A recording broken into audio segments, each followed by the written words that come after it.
1절에서 20절까지 말씀입니다. 디베료 가이사 위에 있은 지 15해 곧 본디오 빌라도가 유대의 총독으로 헤롯이 갈릴리의 분봉왕으로 그 동생 빌립이 이두레와 드라고니 지방의 분봉왕으로 루사니아가 아빌레네의 분봉왕으로 안나스와 가야바가 대제사장으로 있을 때에 하나님의 말씀이 빈들에서 사가랴의 아들 요한에게 임한지라. 요한이 요단강 부근 근처에 와서 죄 사함을 얻게 하는 회개의 세례를 전파하니 선지자 이사야의 책에 쓴 바 광야에 외치는 자의 소리가 있어 가로되 너희는 주의 길을 예비하라. 그의 첩경을 평탄케 하라. 모든 골짜기가 매우 지고 모든 산과 작은 산이 낮아지고 굽은 것이 곧아지고 험한 길이 평탄하여질 것이요 모든 육체가 하나님의 구원하심을 보리라 함과 같으니라. 요한이 세례받으러 나오는 무리에게 이르되 독사의 자식들아 누가 너희를 가르쳐 장차 올 진노를 피하라 하더냐. 그러므로 회개에 합당한 열매를 맺고 속으로 아브라함이 우리 조상이라 말하지 말라. 내가 너희에게 이르노니 하나님이 너희 이 돌들로도 아브라함의 자손이 되게 하시리라. 이미 도끼가 나무 뿌리에 놓였으니 좋은 열매 맺지 아니하는 나무마다 지켜 불에 던지우리라. 무리가 물어 가로되 그러하면 우리가 무엇을 하리이까. 대답하여 가로되 옷 2벌 있는 자는 옷 없는 자에게 나눠줄 것이요 먹을 것이 있는 자는 그렇게 할 것이니라 하고 세리들도 세례를 받고자 하여 와서 가로되 선생이여 우리는 무엇을 하리이까 하매 가로되 정한 새 외에는 넉증치 말라 하고 군병들도 물어 가로되 우리는 무엇을 하리이까 하매 가로되 사람에게 강포하지 말며 무수하지 말고 받는 요를 족한 줄로 알라 하니라. 백성들이 바라고 기다림으로 모든 사람들이 요한을 혹 그리스도신가 심중에 의논하니 요한이 모든 사람에게 대답하여 가로되 나는 물론 너희에게 세례를 주거니와 나보다 능력이 많으시니가 오시나니 나는 그 신들매를 풀기도 감당치 못하겠노라. 그는 성령과 불로 너희에게 세례를 주실 것이요 손에 키를 들고 자기의 타작마당을 정하게 하사 알곡은 모아 곳간에 들이고 쭉저기는 꺼지지 않는 불에 태우시리라. 또 기타 여러 가지로 권하여 백성에게 좋은 소식을 전하였으나 분봉왕 헤롯은 그 동생의 아내 헤로디아의 일과 또 그의 한 모든 악한 일을 인하여 요한에게 책망을 받고 이 위에 한 가지 악을 더하여 요한을 옥에 가두니라. 아멘.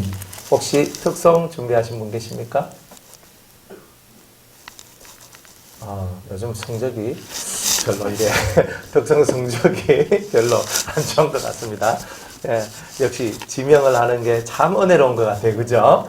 예, 제가 잘 생각해보고 이제 지명하여서 이제 하도록 하겠습니다. 제가 여러분을 믿은 게 제가 잘못된 것 같습니다. 자율적으로 한 바퀴는 돌아갔는데 2바퀴를 못 돌아가는 것 같아요. 예, 기도하겠습니다. 은혜로우신 하나님, 오늘 저희들이 누가복음 3장 말씀에 떡을 떼고자 합니다. 주님, 우리에게 합당한 주의 은혜의 말씀을 주시고 성령으로 충만케 하나님 저희들 마음을 새롭게 하여 주시옵소서. 듣고 깨닫는 저희들이 되기를 원하오며 예수님의 이름으로 기도드리옵나이다. 아멘. 네, 우리 누가복음 3장에는 세례 요한이라는 인물이 나옵니다. 누가복음 1장에 보니까 정말 하나님 앞에서 나시린처럼 이렇게 술을 마시지 아니하고 제사장의 원래 가문에서 태어났는데 진짜 이스라엘의 금수저는 제사장 가문이거든요. 그런데 그 금수저 가문에 태어났어요. 그래서 금수저 가문에 태어났어요. 우리 딸내미가 어떤 청년이 이렇게 얘기했대요. 야, 지혜야, 너는 금수저야, 신앙의 금수저. 이렇게 얘기하는 거예요. 그래, 왜 그런가? 너는 너희 정말 이 부모님이 정말 이렇게 정말 은혜로우신 분이 아니냐. 그러니까 너 신앙의 금수저야. 하면서 걔가 그 얘기를 딱 듣고 왔어요. 그런데 제가 어떤 말을 했냐면 신앙이라는 것은 금수저로 태어나고 흙수저로 태어난 게 없다. 중요한 거는 끝은 다를 수 있다는 거예요. 항상 끝은 다를 수 있다.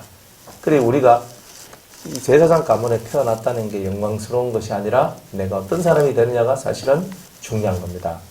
가문이라는 것이 참 좋아요. 중요해요. 그런데 그보다 더 중요한 것은 성경에서 이 가문이라는 것이 엄청 중요하지만 이 가문보다 더 중요한 것은 우리가 하나님 앞에서 어떤 사람이 되느냐는 것이 사실은 더 중요합니다. 여러분들 가정은 뼈대 있는 가정이십니까? 예. 뼈대가 없는 가정들은 멸치를 많이 드시고 그래서 뼈대를 튼튼하게 하시면 됩니다.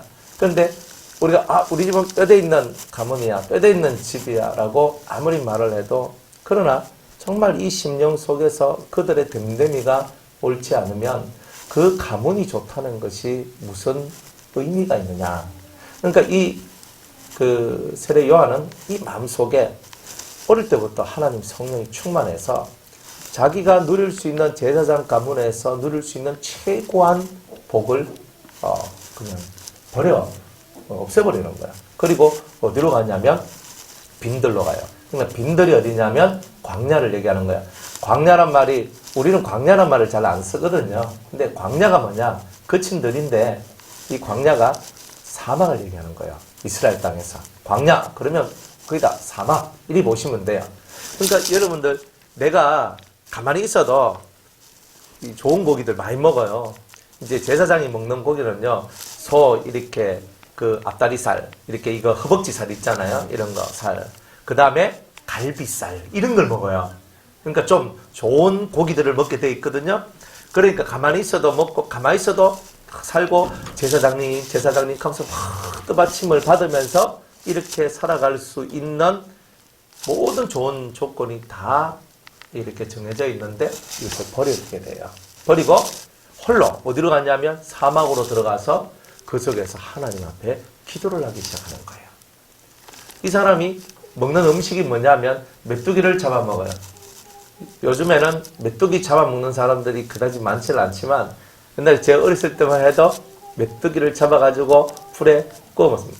또 아니면 후라이팬에다가 탁 내가 볶아 먹고, 그래가 소금 간을 해가지고 먹으면 고소하니 또 맛있거든요. 드셔보셨죠? 안 드셔보셨어요? 드셔보셔야 되는데. 그래가지고 그 메뚜기가 있어요. 그래, 메뚜기가.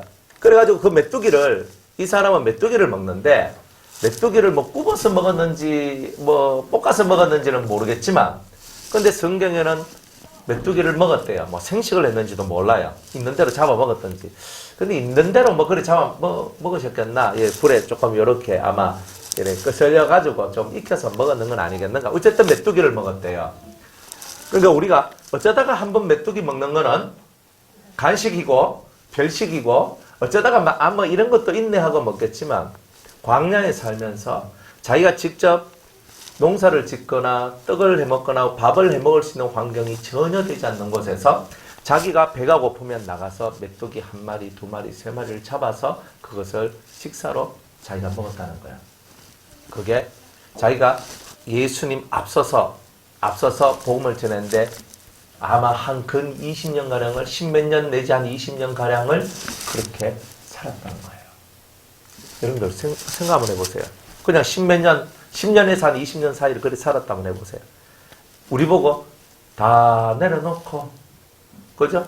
가서 광야에서 기도만 하고, 하나님 앞에 기도만 하고, 거기서 배가 고프면 메뚜기 잡아먹으면서 지내라.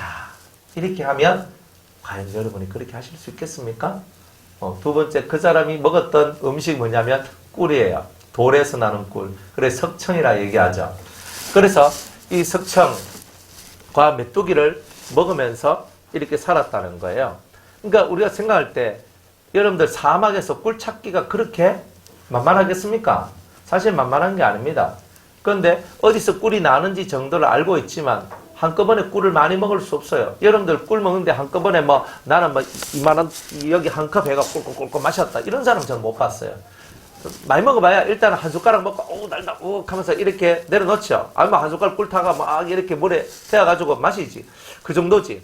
그런데 사람이요, 배가 고프다 그러면 뭐 먹을 수 있을 건데, 꿀을 그렇게 배가 고프다 해서 많이 먹을 수는 없어요. 그러니까 이분은요, 식욕 절제의 왕입니다. 그러니까 메뚜기 먹고 꿀 먹고 살아가는데 그 양이 지극히 적은 거예요. 그러니까 엄청 소식을 했다는 거예요. 그러니까 꿀하고 메뚜기만 먹고 살아가니까 다른 걸 안 먹어요. 다른 걸 안 먹고 이런 것만 먹고 그냥 물이나 마시고. 그러니까 이 사람이 살이 저처럼 통통하겠습니까? 아니면은 빼짝 말랐겠습니까? 생각을 좀 해보면 이 세례 요한이 인간적으로 볼 때는 빼짝 마른 거예요. 우리 장로님이 좀 세례 요한 스타일. 조금만 더 줄여 드시면 세례 요한처럼 되실 것 같아요. 아니 정말 우리 장로님이 세례 요한처럼 살아라 하면요, 저분은 사실 분이에요. 실제로 그래요, 실제로. 예. 그냥 없는 말 제가 지어서 하는 게 아니고 실제로 우리 장로님이 그런 분이에요. 그래 이렇게 진짜 먹는 것, 그리고 남자가 누릴 수 있는 모든 인생의 기쁨과 즐거움을 다 내려놔요. 자, 그 광야에 들어가니까 사람의 기본된 욕망이 식욕이고, 그 다음에는 성욕이고, 그 다음에 물욕이고, 그 다음에 명예욕이고, 그 다음에 수면욕이고, 이 5가지 욕심이 근본적으로 사람 속에 다 들어있거든요. 광야에 가서 이 5가지를 부릴 수 있는 조건이 하나도 없어요. 그런 조건 속으로 들어가서 10년, 그러니까 최소 10년 이상을 그곳에서 메뚜기 먹고 살았다. 그러니까 여러분들 보고 메뚜기 먹고 사십시오 하면 목사님 와 그러십니까? 이 교회는 이상한 교회입니다. 제가 우리 청년들 이렇게 유성계 청년들 이렇게 뭐 결혼 일찍 하고 뭐 우리 정말 일찍 한 걸 되게 많이 장려하거든요. 그러니까 어떤 다른 분들은 결혼 일찍 하게 한다 하면서 이다이라고 하는 게야. 나는 그 말을 듣고 저 사람은 좀 웃기는 사람이다. 아니 결혼 좀 일찍 하라 하는데 이다이라 그러면은 그리고 결혼 늦게 하라 하는 건 뭔고? 하나 이해가 안 가는 거예요, 그게. 그래, 이 세상은요, 2단 되는 길도 너무 많아. 그래서, 그렇구나. 결혼 일찍 하라 하면 요즘은 2단이 되는 시대인가? 그러니까 한국 평균 사람이 결혼하는 그 35살, 여자는 35살, 남자는 37, 8, 9, 이 정도 된대요. 생각을 해봐요. 여러분이 나이 39에 8에 남자가 결혼하고 여자가 35에 결혼해가 알을 낳아요. 그러면 남자가 60대야 애가 20살 되는 거예요. 그죠? 그러면 50대. 그럼 이제 애들 운동회 하는데 50살 넘은 뛰다녀야 돼, 이래요. 그게 그래 맞느냐? 근데 그게 맞대요. 나이지리아 청년이 우리 교회에 와 있는데, 그 유성교에 와 있는데, 그 유성교회에서 그 청년이 하는 말이 뭐냐? 지금 나이가 한 38 정도 되거든요. 그런데 그 친구가 하는 말이 이래요. 나이지리아에는 지금 남자는 나이 45살 정도가 돼야 결혼한다는 풍토가 지금 꽉 걸렸대요. 그럼 제가 꽉 생각을 해봤어요. 그럼 남자가 45이면 여자는 몇 살인 말인가? 그래. 그러면 그때 돼가지고 결혼을 해가지고 뭘 해요? 애를 낳아도 힘이 있어야 되고 뭘 해도. 그런데 그래, 이 세상 풍토들이 참 그래요. 그런데 이 세례 요한은요, 장가도 안 가. 결혼 안 해. 그리고 먹는 거 메뚜기하고 꿀하고만 먹어. 그 다음에 자기가 가지고 있는 명예 다 내려놔. 그리고 자기가 광야 갔는데 잠이 그리 뭐 잘 오겠습니까? 이렇게 사막에서 주무셔 보셨어요? 낮에는 막 뜨거워가지고 잠을 잘라 해도 뜨거워서 못 자고, 밤에는 바람이 시게 보니까 추워가지고 못 자는 거예요. 그러니까 잠자는 것도 대단히 그렇게 만만치 않는 거예요. 우리는 좋은 환경에 있어도 잠이 오니 안 오니 불면증이니 이렇게 살아가는데, 근데 이 사람은 사막 속에 들어가가지고 사는데 그 속에서 그 짧은 잠, 그러면 나머지 그 수많은 시간을 어떻게 보냈냐면 하나님 앞에 기도하는 생활을 하며 보낸다는 거예요. 일반적인 상식으로 보면 이 사람은 비정상적인 사람이고, 이 세상 상식으로 보면 이 사람은 정신이 나간 사람에 속하는 거예요. 건장한 청년이 할 일 없어서 극하고 있느냐는 거예요. 그러니까 이런 삶을 누가 살아갔냐면 이 세례 요한이 살아갔다는 거예요. 그런데 그 빈들에서, 광야에서, 그 사막에서 하나님 앞에 기도하고 하다 보니까 하나님으로부터 큰 능력을 받게 돼요. 그래서 예수님께서 세례 요한에 대해서 말씀하시기를 뭐라고 말씀하시냐면, 여자가 낳은 사람들 중에는, 아들 중에는 최고로 큰 자가 바로 이 세례 요한이었다라고 얘기를 하셨어요. 그러니까 자기 제사장 내려놓고 식욕을 끊고 성욕을 끊고 물욕을 끊어내고 명예욕을 끊어내고 수면욕을 끊어내고 그러면서 어떻게 살아갈 수 있나? 사람이 가히 살 수 없는 그런 삶을 이 사람이 살았는 거예요. 그러니까 하나님께서는 세례 요한이 여자가 낳은 사람들 중에서는 최고였다. 진짜 하나님 보실 때는 1번이었다. 이렇게 말하는 사람이 바로 세례 요한입니다. 그런데 그렇게 기도를 쭉 했을 때 이 세례 요한한테 어떤 역사가 일어났냐면 2절 말씀에 보면 따라합시다. 하나님의 말씀이 빈들에서 사막에서 요한에게 임하니라. 이런 사람한테 하나님의 말씀이 임했다는 거예요. 그러니까 우리가 많은 것을 좋아하잖아요. 많은 걸 좋아해요. 많은 것을 좋아하는데 이 많은 것을 좋아할 때는요, 하나님의 말씀이 우리에게 임하질 않아요. 제가 이렇게 이제 어제부터 우리 신방을 했잖아요. 신방을 하면은 제가 이렇게 하나님 앞에 밤에 이제 기도를 하거든요. 기도를 하면서 작년부터 이제 제가 그런 방식을 택했는데, 기도하면서 하나님, 이 가정에 하나님께서 어떤 말씀을 주시겠습니까? 하나님, 이 가정에 어떤 말씀을 주시겠습니까? 그래서 순서대로, 그죠? 어제 제일 먼저 했는 집이 최철호 집사님 가정. 제일 1번 갔기 때문에. 그 다음 백경리 권사 우리 그 집하고. 그리고 이제 순서를 제가 따라서 되게 기도를 해요. 그래, 기도를 하면서 주님께서 그 가정에 하신 말씀을 달라고.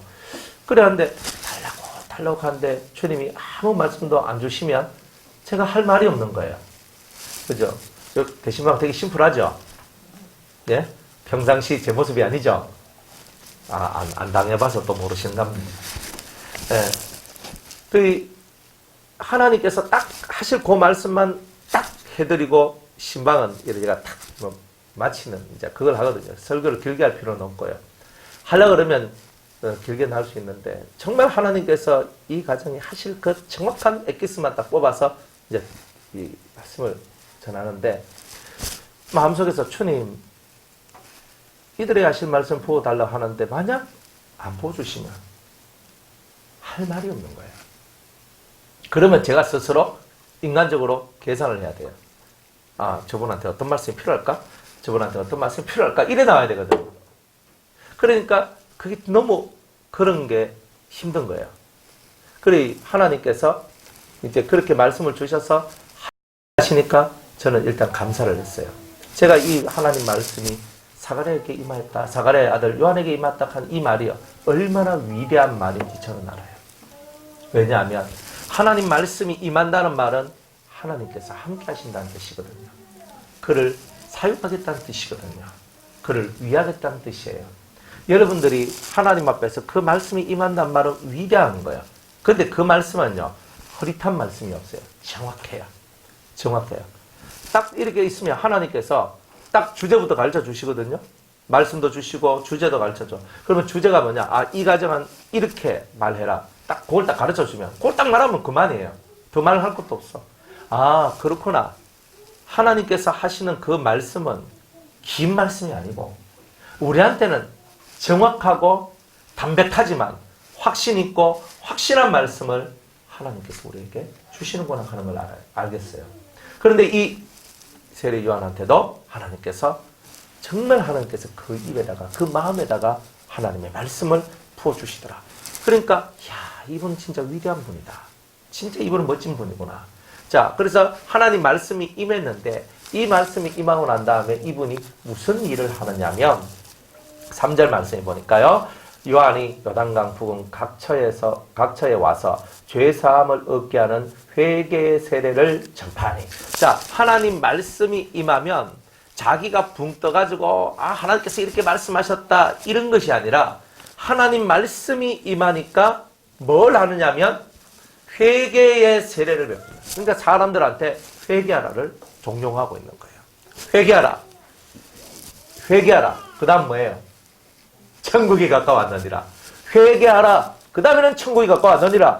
그러니까 이 속에서 두 가지를 전파하는데, 사랑하는 성도들이여, 당신들은 하나님의 나라 천국을 소유하는 자가 되어야 됩니다. 이것을 외치는 거야. 그런데 정말 그렇게 되려면 당신들의 마음속에 있는 이 죄의 문제를 해결해야 됩니다. 이거를 역설하고 있는 거예요. 그러니까 이 요한은 복음 전도자의 가장 핵심 전파 교리 내용을 전하고 있는 거예요. 회개와 천국이에요. 여러분들 예수 믿으면 어디 간다 그래요? 천국 간다 그러죠. 그러면 예수를 믿는다는 게 뭐예요? 이거 개념을 잡아야 돼요. 마음으로 믿어 의에 이르고. 여러분들 누굴 믿었어요? 그 예수님이 뭔데 믿어요? 여러분들 예수님을 믿는다는 말은 예수님께서 나를 대신하여 십자가에 못 박혀 죽으셨다는 것이 1번이에요. 나 같은 죄인을 위하여 십자가에 못 박혀 죽으셨고 그가 흘리신 보배로운 피로 내 영혼이 죄사함을 받고 살아날 수 있는 은혜가 내한테 왔다는 거예요. 그걸 믿는 거죠. 첫 번째 믿는 건 그걸 믿는 거거든요. 그러니까 우리 구원받았죠 이제? 그러니까 땡! 구원받았잖아. 여러분들 구원받았으니까 이제 더 이상 노력 안 해도 되잖아요. 최고의 중요한 구원을 받았으니까. 근데 성경에는 그만하면 됐다라고 얘기를 해요? 안 해요? 안 해요. 성경 뭐라고 얘기하냐면 그리스도의 장성한 분량이 충만한 데까지 자라나라. 이렇게 얘기해요. 그러면 하나님께서 우리에게 말씀하신 뜻은 뭐예요? 처음에는 구원의 사람이 되고 하늘나라 백성이 되고 그 다음부터는 하늘나라의 표준 사람이 되라는 거예요. 그러면 여러분의 삶에 예수님의 모습이 나와야 된다는 거죠. 그러니까 우리는 그걸 위해서 살아가는 거예요. 여러분의 얼굴에, 여러분의 모습에 누구의 모습이? 예수님의 모습이 나타날 그날이 나올 때까지 우리는 오늘 신앙생활을 한다는 거예요. 그러니까 이런 뜻이 들어있거든요. 그러니까 예수를 믿는다는 말은 첫 번째 예수님을 통하여서 내 죄의 사함을 받고 영생, 천국의 소망을 얻는 자가 되는 것이 1번이라면 두 번째는 뭐예요? 두 번째는 예수님의 닮은 꼴이 되는 것이 큰 뜻이단 말이에요. 그러니까 이런 뜻을 여러분이 품고 이것이 바로 예수님을 믿는 것이다 하는 모습이다. 그러니까 이 모습이 두 가지가 없으면 여러분의 믿음은 부족한 거예요. 앞에 있는 거 하나만 있으면 부족한 거예요. 예수 믿고 구원받자. 두 번째, 예수 믿고 예수 되자. 이 두 가지가 딱 나와야 되는 거예요. 따라합시다. 예수 믿고 구원받자. 예수 믿고 예수 되자.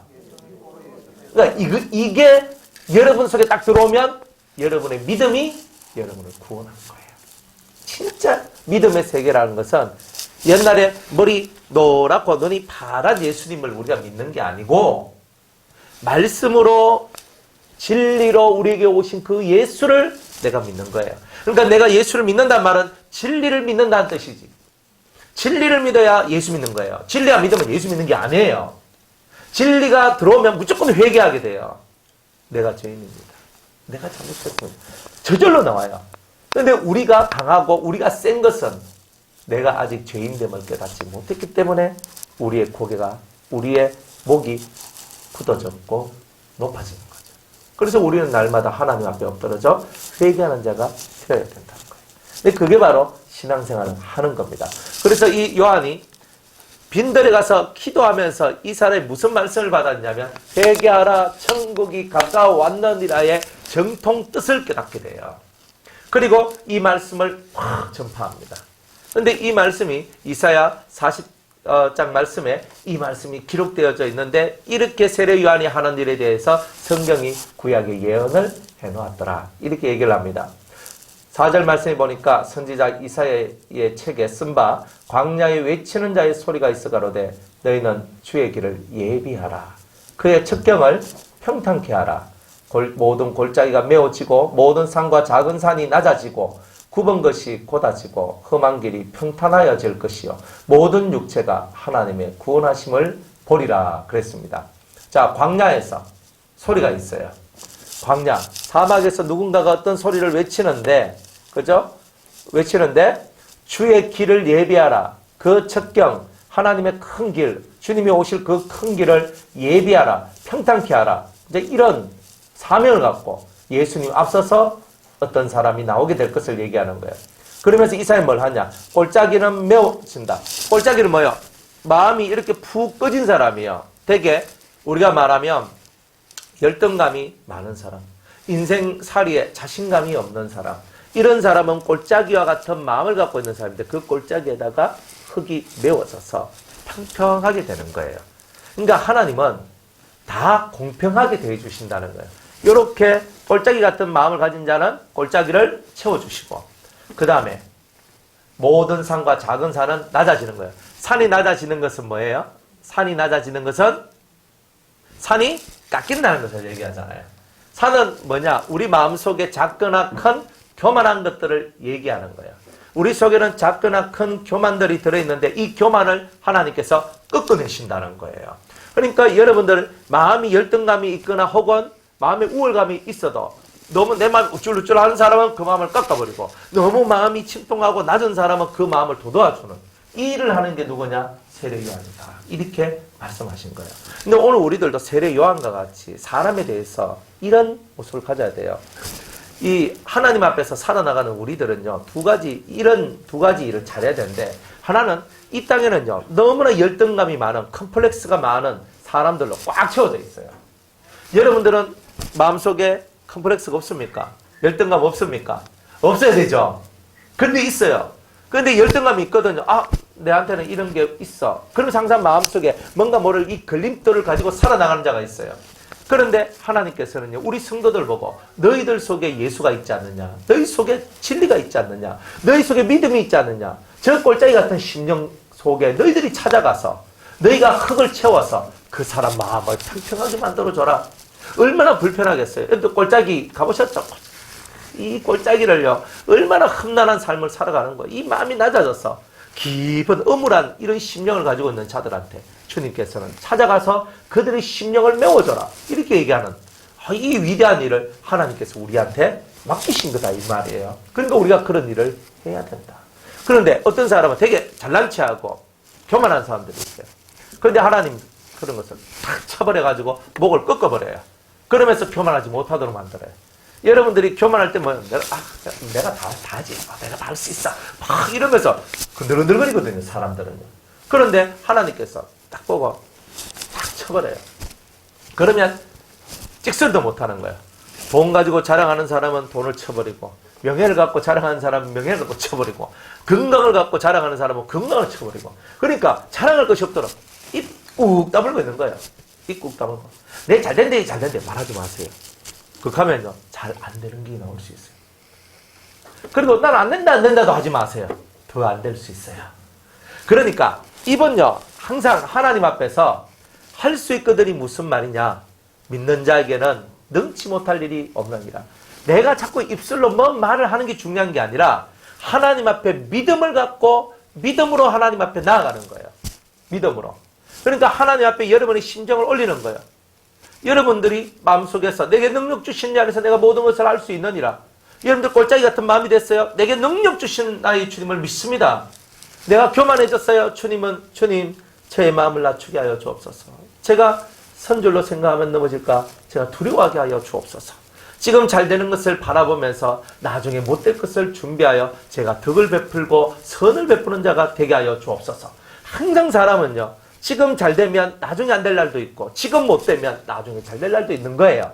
그렇기 때문에 이런 부분에 있어서 잘 될 때는 선과 덕과 의를 베풀고, 안 될 때는요, 하나님께 믿음을 바치고, 이런 시스템으로 여러분의 마음의 시스템이 돌아갈 때에 여러분들의 이 심령의 세계가 넘어지거나 무너지는 일들이 없어지게 되는 거예요. 그리고 우리는 항상 하나님 앞에 우리의 믿음을 바치며 살아가는 자들이 되어야 된다는 거예요. 그래서 굽은 것이 곧아지고, 사람 마음이 이렇게 삐딱하게 굽어져 있어. 그래서 저도 이렇게 마음이 삐딱해질 때는요, 까자미 눈이 돼가지고 탁 이렇게 쳐다보면서 있잖아요. 그래요. 말투도 좀 삐딱하게 얘기해요. 여러분들 그럴 때 있어요, 없어요? 여러분의 입은 삐딱하게 얘기 안 하시죠? 근데 저는요, 삐딱하게 얘기할 때가 있거든요. 탁 하면요, 그래? 뭐 그렇지 뭐 가서 막 삐딱삐딱 하니까 말하는 사람이 보면서 저 사람 어서 삐졌는갑다. 삐딱하게 나오는 거 보니까 진짜 지금 속이 좀 별로 안 좋은갑다 하면서 이게 당장 알도록 만들어주고 이런 것들 가끔 하거든요. 여러분들 하지 마세요. 여러분 그런 거 하면 안 돼요. 그런데 이 마음이 한번 삐딱해졌어. 굽어져 있어. 그런데 이 굽어진 이 마음을 하나님께서 어떻게 하신다? 세례 요한을 통해서 펴주시는 거예요. 사람 마음이 이렇게 다 굽어져 있는데 이 한번 굽어져 있는 사람의 마음이 펴지는 것이 얼마나 어려운지 아십니까? 잠언에 말씀하시기를, 그죠? 잠언 성경에 진짜 우리 생활 속에 유익한 말씀이 잠언에 다 기록되어 있는 것 같아요. 차라리 내한테 화가 나 있고 삐져 있는 사람의 마음은, 그죠? 굳게 닫힌 성문의 문빗장과 같다. 그 열기가 어렵다고. 그러니까 사람 마음이 한번 문빗장을 탁 걸어 닫아 놓으면 그것을 열 자가 없는 거예요. 그게 사람의 마음이에요. 하나님 와서 놓고 해도 막 싫어 하면서 탁 이렇게 질러가지고 오지 마! 탁 끊어버리고 진짜 이렇거든요. 그게 사람이에요. 삐져 있는 사람한테 전화를 해요. 전화를 합니다. 그래 1번 전화를 안 받아. 삐지면 전화를 안 받죠? 맞죠? 여러분들은 안 삐지시니까 전화를 잘 받으시겠죠? 두 번째, 전화를 받는데 목사님 왜 전화하셨어요? 이거 하니까 할 말이 없는 거야. 왜 전화하셨냐? 아니 틀림없이 뜻이 있어야 하는데 그거 왜 전화하셨어요? 뜻이 뭐예요? 니 내한테 왜 전화했는데? 난 니하고 할 말 없다. 이런 뜻이거든요. 그러니까 사람이 이 마음속에서 이 마음이 한번 틀어져 버리면, 굽어져 버리면, 다른 것은 차라리 숟가락은 굽어져 버리면 펴는 건 쉬운데 사람의 마음이 한번 굽어져 버리면 이게 펴기 어려워요. 그 굽어져 있는 것이 오랫동안 지속되면 뭐가 만들어지냐면 지난주에 얘기했죠. 한이란 게 만들어지는 거예요. 그러면서 이 속에서 상처, 상함, 다시는 이게 안 되는 거예요. 그래서 쇠 같은 경우도 한번 이렇게 구부려 놓으니까 내가 아무리 노력을 해서 똑바로 펴놔도 첫 번째의 그 고든 마음과 같은 그 고든 숟가락의 그 모습이 잘 안 나와요. 잘 안 나옵니다. 그러니까 사람은요, 한번 마음이 굽어지면 다시 회복하는 게 그만큼 어려운 거예요. 그러니까 여러분들은 마음 세계가 굽어지는 마음의 세계를 절대 만드는 거예요. 한번 내가 토라지고 한번 내가 삐지면 이것이 계속 내 마음을 자꾸 꺾이게 만들어져요. 이렇게. 그래서 온전하게 못 가요. 대나무가 기둥이 되지 못하는 이유가 어디 있느냐면 순간순간 중간중간 계속 마디가 있으니까 힘을 완전히 못 받는 거예요.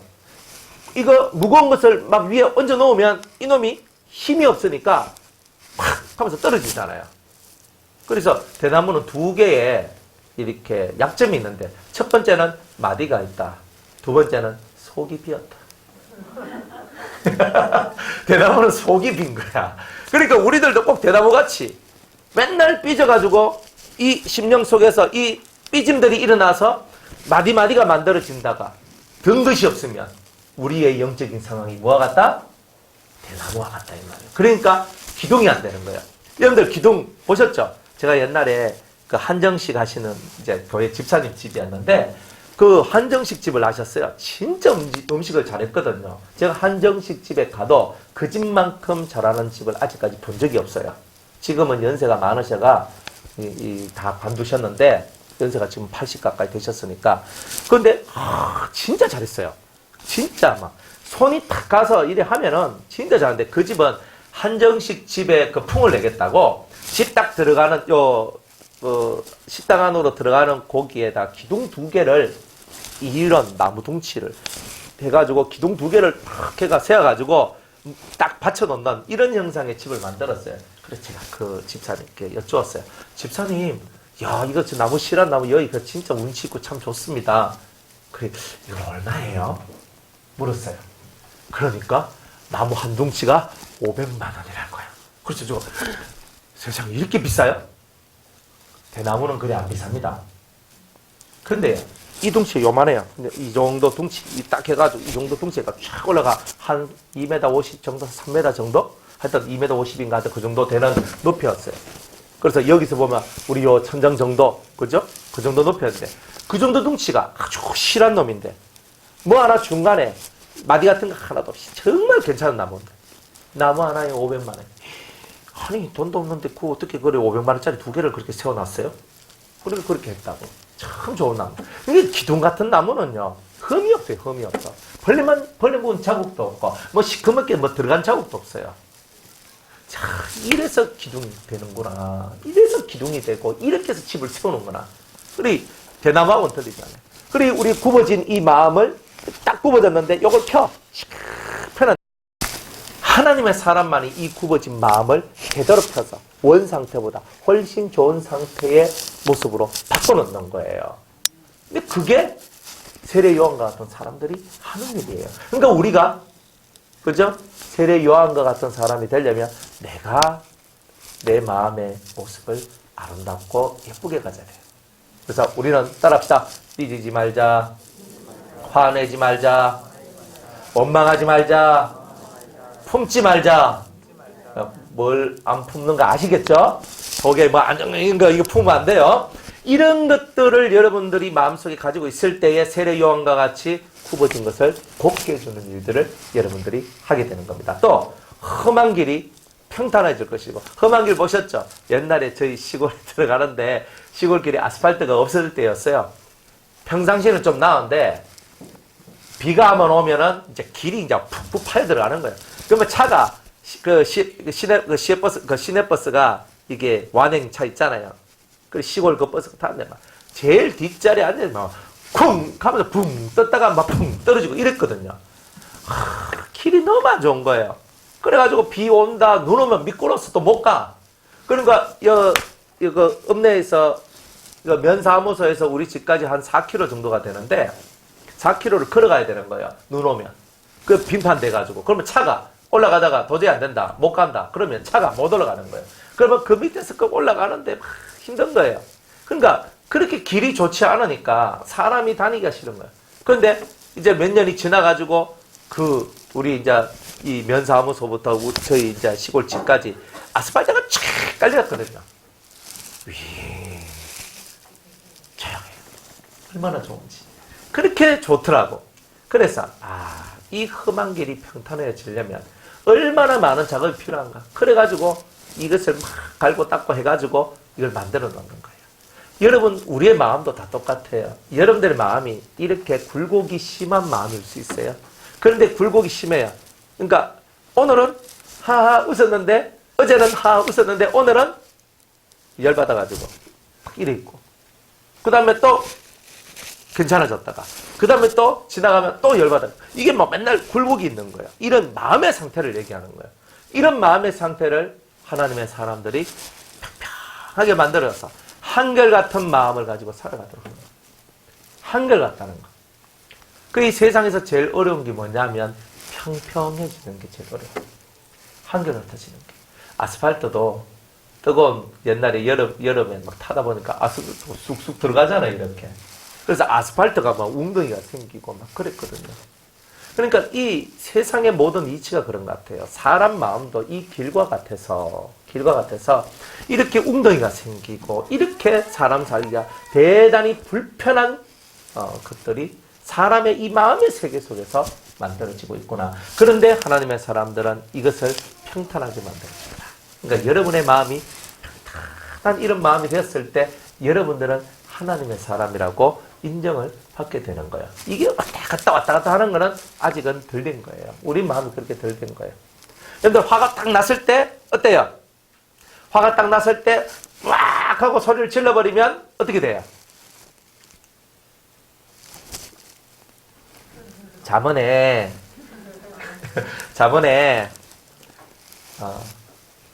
노와 분을 내는 사람은, 그죠? 화가 났을 때 화를 내지 않는 사람은 슬기가 있는 사람이고, 용서를 하는 사람은 영광스러운 사람이라고 얘기를 하죠. 여러분, 자기가 화가 났는데 화를 내지 않는 것이 그 사람의 슬기래요. 우리는 슬기를 가져야 되거든요. 슬기를 가져야 되는 거예요. 그래서 이 심령 속에서 진정한 삶의 슬기는 뭐냐? 화가 났는데 화를 안 내고, 지금 내가 기분이 나빴는데 웃고, 내가 더럽고 치사하고 안 입고 온데 진심을 다해서 해주고, 이런 마음이 뭐냐? 이게 바로 예수쟁이의 마음인 거예요. 이게 우리는 굽어 있거든요, 다. 여러분들 안 그런 듯이 보여도 마음에 이 굽은 마음들이 다 들어있는 거예요. 그런데 이것을 하나님의 사람들은 펴주시더라 이 말이에요. 할렐루야. 이런 사람이 누가 돼야 되겠습니까? 항상 내가 돼야 돼요. 남이 돼봐야 밥상 차렸는데, 그죠? 소고기, 닭고기, 무슨 고기 탁 해가 나물 넣고 뭐 넣기가 항상 차렸는데 내가 그 자리에 없으면 못 먹지요. 내가 열심히 차려놓으면 뭐합니까? 못 먹으면 서러운 거예요. 차려놓은 밥상은 먹을 줄 알아야 되는 거예요. 다 그런 여러분들이 되시길 바랍니다. 그래서 여러분들이 그렇구나, 이런 삶을 살아가는 게 세례 요한과 같이 살아가는 거구나. 지금 이 시대는 뭐예요? 이 시대는 여러분들이 세례 요한과 같이 사막이 없어. 우리나라는 사막이 없습니다. 1차적으로. 우리나라에 사막이 있습니까? 없어요. 최고 가까운 사막이 어디 있습니까? 네, 중국 가면 있습니다. 뭐 안 그러면 인도에 가시든지, 뭐 어디 아프리카 쪽에 가시든지, 안 그러면 사막은 아니지만 너무 추운 시베리아 같은데, 뭐 이런 그거는 뭐 그저 뭐 사막은 아닌데 그건 뭐라 해야 됩니까? 냉막이라 해야 됩니까? 뭐라 해야 되나? 하여튼 거기는 너무 차가우니까 영하 40도씩 내려간대. 마이너 같은 60도씩 내려간대. 와, 그런데 사람이 어떻게 살아요? 우리 보고 그런데 살아가면 못 살 것 같아요. 그런데 그런 정말 생활의 환경이 안 좋은 그런 것이 우리에게는 없잖아요. 그런데 우리의 이 마음 세계 속에서 내가 세상에 살지만 세상 물이 들어오지 않도록 나를 이렇게 차단시키는 거예요. 그러니까 그 물을 안 먹는 것이 내 마음의 사막을, 광야를 만들어내는 거예요. 자꾸 세상 물이 들어오면 어때요? 세상 물이 자꾸 들어오면 지식이 많아지고, 너무 아는 것이 많아지면 똑똑해져요. 너무 똑똑해지면 어떻게 돼요? 잘난 체가 돼요. 그러니까 이 세계가 우리한테 벌어지는 거예요. 그러면 나는 자연스럽게 성경은 뭐라고 말해요? 하나님은 교만한 자를 뭐 한다 그래요? 사랑하시고, 예? 싫어하시고, 예. 대적하시고, 하죠. 하나님이 다른 거는 대적은 안 하는데, 딱 대적하는 게 뭐냐? 교만한 자는 대적하는 거예요. 그러니까 성경에서 일단 우리는 하나님 앞에서 절대 교만한 투에 말도 하지 말고 생각도 하지 말고 뜻도 품으면 안 돼요. 이거 내가 딱 교만해진다 싶으면 하나님은 1번 나를 당신의 적으로 여겨버려요. 그러니까 내가 1번이 돼야 되는데 네가 1번이 됐어? 딱 하면서 하나님 그때부터 조져버리는 거예요. 신은 본인이 1번이 되길 원하셔요. 교만은 사람이 1번이 되는 거거든요.